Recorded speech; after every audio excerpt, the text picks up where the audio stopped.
Ladies and gentlemen, welcome back to the channel, and today we got some absolutely incredible news in regards to Modern Warfare 3. It turns out they want to hype that game up even more than they already have. They don't want to wait for Call of Duty next, and as such, the multiplayer reveal trailer is tomorrow at 10 a.m. Pacific, 17 hours from now at the time of this video being recorded. That's going to be what? 7 o'clock in the morning if you're over there in the Pacific, 10 a.m. Eastern, 3 p.m. if you're in the UK, 4 p.m. if you're in Europe. They're going to drop the trailer tomorrow on October 3rd, which is actually a smart way of going about it, because if they waited to give us the trailer during Call of Duty next, right when we're going to have content creators there playing the game live, it's not going to really feel as great, you know what I mean? Like, the trailer is going to be cool, but if you follow the trailer up with hours and hours and hours of live footage and commentary across multiplayer, zombies, and Warzone, well, the trailer is not really going to stand out that much anymore, especially with the beta coming out the very next day. So I think it was a smart move. We have like 500 people there just sitting there in the chat waiting to see if the trailer is going to go live a little bit earlier for whatever reason.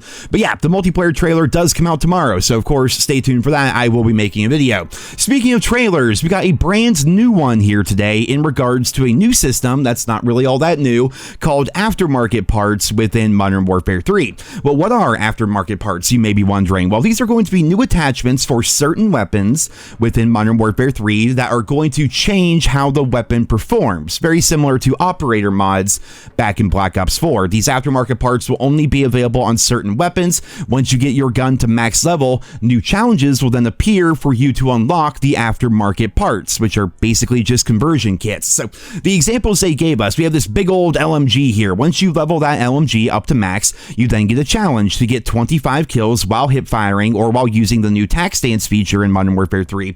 And then for doing that, you'll get this conversion kit to basically make the light machine gun more mobile and lighter and more of a run and gun style weapon. Here we have the Renetti burst fire handgun, and once you get that gun up to max level, you then get a challenge to get 30 kills with 5 attachments equipped, and I'm happy to see those challenges returning, by the way. 5 attachments as compared to long shots and shit, that's the way to go.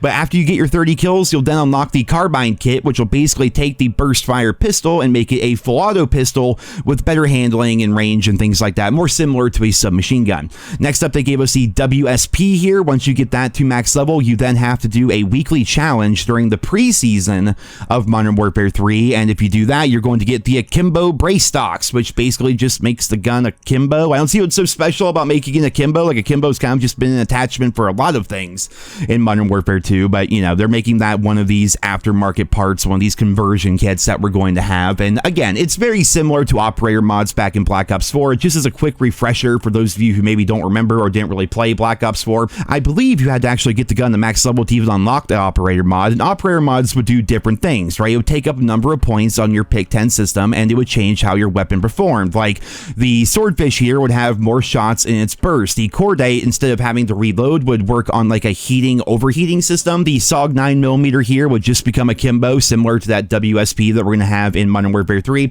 It's very similar. I think we're going to have a lot more variety and a lot more options in Modern Warfare 3, just by the very nature of Gunsmith itself. You're going to have a lot more attachment options. In Black Ops 4, if you were putting an operator mod on your gun, you were really taking up a number of your points in your pick 10, so it kind of limited you as to how many perks you could use or different attachments on things like secondaries or your gear or what have you. But again, virtually identical when it comes to these two systems. Not every weapon in Modern Warfare 3 is going to have aftermarket parts, but a number of them will, and I'm liking the fact that you have to do challenges to unlock them, and I think they're going to add some nice variety to the game, especially when they do crazy things like the operator mods did back in Black Ops 4, like taking a burst fire pistol and making it essentially a full auto pistol submachine gun hybrid thing, kind of similar to the FTAC Siege in Modern Warfare 2.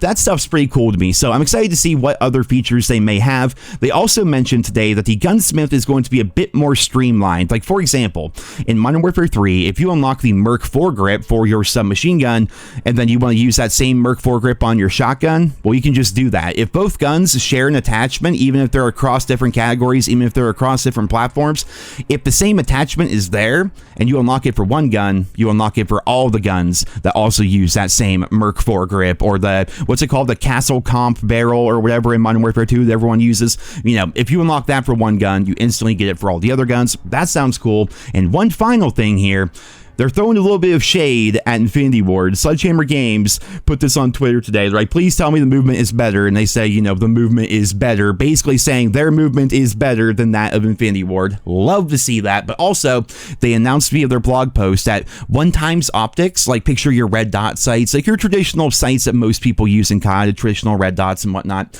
In Modern Warfare 3, again, in an effort just to make the game feel better, they are no longer going to give you an aim down sight speed reduction when you use a red dot. That's freaking cool. Now, if they could fix extended mags and make it so I can actually use them without feeling like I'm running uphill in the mud, that would be pretty cool as well. They're trying to speed the game up quite a bit. And again, the full multiplayer trailer comes out tomorrow, you know, not even 24 hours time. Pretty excited about that. And I'm sure we're going to learn a lot more when the trailer comes out. Maybe they're going to give us another accompanying blog post to maybe cover some of the features that we see in the trailer. We're going to have to wait and see, guys. I'm pretty damn excited. And as always, I'll keep you posted as we learn more and as these updates come out. But for right now, that's it for this video here today. We got some new information in regards to the aftermarket part system within Modern Warfare 3. A couple of changes are going to be happening to Gunsmith. Of course, you can see the UI right here, and people are like, man, they didn't change the UI at all. They couldn't have changed the UI. I see why they didn't. The reason why I think they didn't is because they're bringing all the old Modern Warfare 2 stuff into Modern Warfare 3, and that's a lot of stuff to have carry over, right? So I feel like they're just very easily copy and pasting the exact same UI into the game because it's going to work with the Modern Warfare 2 guns. They could just plop the new Modern Warfare 3 stuff in there and just make it work. They're going to make a couple of visual updates to the UI itself, but overall, it looks virtually the same. But we got our first kind of glimpse at this kind of stuff, and that's always nice to see. We also see in here, by the way, that you can actually check out detailed stats on your weapons within Modern Warfare 3, so that's gonna be pretty good as well. And I'm sure, again, we're gonna learn so much more tomorrow, so I'm gonna shut up now. You know, we're gonna learn so much more tomorrow. There's no real point in me sitting here and speculating. So until then, I hope you guys all enjoyed this video. Leave your thoughts and feedback down there in the comments, and I hope you guys all have a wonderful day.